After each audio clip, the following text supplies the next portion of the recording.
বিনামূল্যে তাঁত শিল্পীদের তাঁত সরঞ্জাম বিতরণ। মাননীয় মুখ্যমন্ত্রী মমতা বন্দ্যোপাধ্যায়ের উদ্যোগে Bolpur Sriniketan block handloom cluster development সোসাইটির পক্ষ থেকে বোলপুর শহরে জামমনি বাসস্ট্যান্ড সন্নিকট তাঁত শিল্পীদের বিনামূল্যে তাঁত সরঞ্জাম বিতরণ করা হয়। এই অনুষ্ঠানে উপস্থিত ছিলেন বোলপুর পৌরসভার চেয়ারম্যান মাননীয় পর্ণা ঘোষ মহাশয়া সহ অন্যান্য বিশিষ্ট ব্যক্তিবর্গ। মাননীয় পর্ণা ঘোষ তাঁত শিল্পীদের তাঁত সরঞ্জাম তাঁত শিল্পী মহিলাদের হাতে তুলে দেন। দেখুন, সবসময়ই বলে আসি যে মাননীয় মুখ্যমন্ত্রী মমতাময়ী মুখ্যমন্ত্রী, মানবিক মুখ্যমন্ত্রী, ওনার মতো করে কেউ ভাবে না, উনি ভাবেন। সবথেকে বড় কথা হচ্ছে যে সরকারি চাকরি না করেও মেয়েরা যে সংসারে দুটো পয়সা দিতে পারে একথা উনিই ভাবেন। এই ধরনের প্রচেষ্টা, এই ধরনের অভিনব প্রয়াস।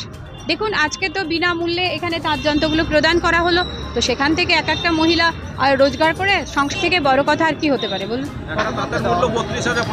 হ্যাঁ, 18 জনকে দেওয়া হবে, এর আগের দিন 37 জনকে দেওয়া হয়েছে।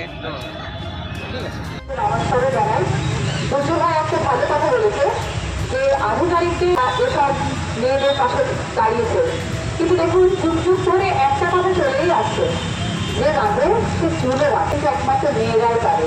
এই রান্না আর তার সঙ্গে সঙ্গে বাকি কাজগুলো এটা কিন্তু অন্য কোনো কেউ সামলাতে পারবে না। আর এখনকার দিনে তো এমন হয়েছে, দেখুন এখানে কাজ শিল্পীর কাজ করছে, অফিসে যান, কলেজ ধরে কাজ করছে, বড় বড় স্টুডিওতে যান, সেখানে গান করছে, নাচ করছে, এটা কিন্তু একমাত্র মেয়েরাই পারে।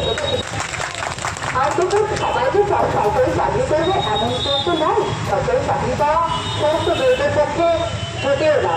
কিন্তু আমাদের মাননীয় মুখ্যমন্ত্রী মমতা বন্দ্যোপাধ্যায় পেয়েছে যে সরকারি চাকরি না করে পয়সা দিতে পারে।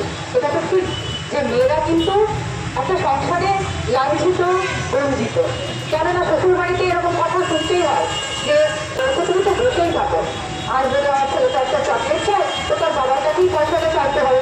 তখন তো মনে হয় যে হ্যাঁ, আমি যদি কিছু করতে পারতাম তাহলে তো মাকে টাকা দিতে পারতাম। তাহলে এটা কিন্তু আমাদের মুখ্যমন্ত্রী ভেবেছেন যে সরকারি চাকরি না করেও আমি সংসারে কি করে 2 টাকা দিতে পারি। যে কারণে এই মানুষের বলে তবু ওনাকে নমস্কার জানাতে হয়, বলতে হয় দিদি আপনার মতো করে কেউ ভাবে না গো, যেমন করে আপনি আমাদের মতো মেয়েদের কথা ভাবেন। আপনি ভালো থাকুন, সাথে সাথে অনেক অনেক নমস্কার জানাই যে আপনারা এভাবেই পাশে থাকুন, তাহলে আমাদের মতো সাধারণ মেয়েরা অনেক অনেক দূরে এগোতে পারবে, মানুষের পাশে থাকতে পারবে। আরো একজন গুরুজনদের প্রণাম, বাকিদের স্মৃতি শুরু করে আরো একটা ভালো থাকুন। শিক্ষা দিয়ে সেই শিক্ষার মাধ্যমে তাদের রুজিমুখির ব্যবস্থা করা, এটাই ছিল আমাদের সোসাইটির মূল উদ্দেশ্য।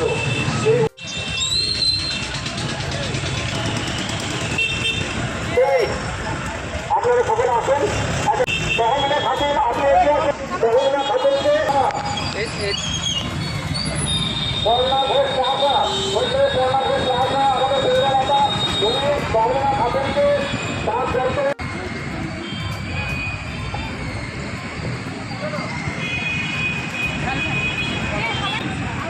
অনেক অনেক ধন্যবাদ। আমাদের মাননীয়